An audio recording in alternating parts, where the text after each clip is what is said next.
Some people are of the fixed mindset. They believe that intellect and other skills and abilities are given, and there is nothing one can do about it.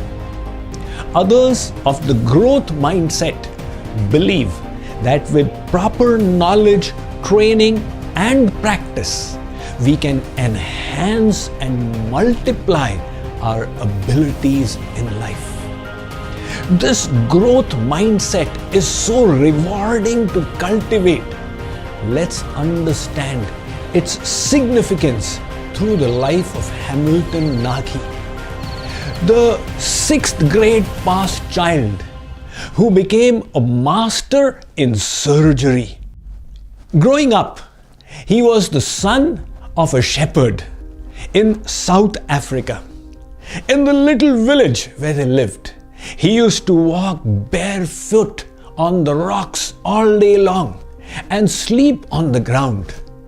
He only completed 6th grade. When his father became extremely ill, Hamilton left the village and reached Cape Town. There he worked as a laborer at the University of Cape Town. After the construction got over, he received employment as a gardener in the tennis court. However, he got his break in an interesting way. This University of Cape Town was world famous for its excellence in the medical field. Doctors were conducting research on giraffes to understand that when the giraffe bends its neck to drink water, why do the muscles not go into seizure? And why does the jugular nerve on being stretched not make the giraffe unconscious? So they put a giraffe in the laboratory, made it unconscious, and when they were slitting its neck, it started shaking. They decided they needed a strong and powerful person to catch it. The doctor went out and saw Hamilton and requested him to come in. For 8 hours during the surgery, Hamilton was holding the giraffe while the doctors came and went. Subsequently, this became a regular feature. Almost on a daily basis, they would get him to hold animals while they experimented. And seeing his sincerity, they promoted him to lab assistant. His next break came when a world-famous surgeon, Charles Bernard, who subsequently did the first heart transplant operation in the world, came to the university. And he started engaging Hamilton in stitching up the patients there. Seeing his dexterity, skill and speed, he was given more stitches to do until he was stitching 50 patients in a day.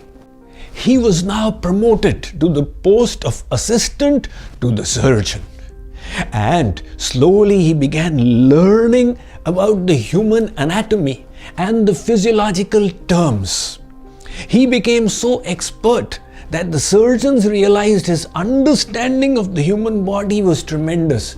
They would ask him to teach students. He began teaching hundreds of students. Another big break came when research was being done on the liver. And he discovered the one important nerve in the liver to take care of, which is even now called the Hamilton nerve. The consequence was that slowly Hamilton, who had only passed grade 6 and who had come to work as a laborer and subsequently as a gardener, became an accomplished surgeon. Just before his death, the University of Cape Town honored him with the degree of Master in Surgery. His story shows us the potential for growth that is endowed in human beings by the Creator. A social researcher called Carol Dweck, she did research on these two mindsets, the fixed mindset and the growth mindset. 5-year-old children were given problems to solve. They were asked, which problem do you prefer, the easier one or the difficult one? Children with the fixed mindset said, we prefer the easier one. We don't want to make any mistakes.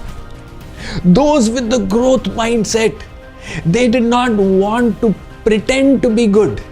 They chose the difficult one that would challenge them, force them to get out of their comfort zone and result in growth. The same distinction was observed amongst college students as well. When students were entering the universities, many from deprived backgrounds had poor English. So the weak students were asked this general question.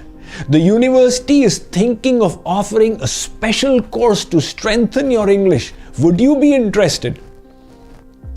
Those with the fixed mindset, which was also determined through psychological tests, they said, no, we don't want to seem bad through our results. And those with the growth mindset said, it's not about what we seem to be. It's about trying to be the best version of ourselves. And they welcomed the extra course. This mindset, I have written about it in 7 mindsets for success, happiness, and fulfillment. Let me read to you.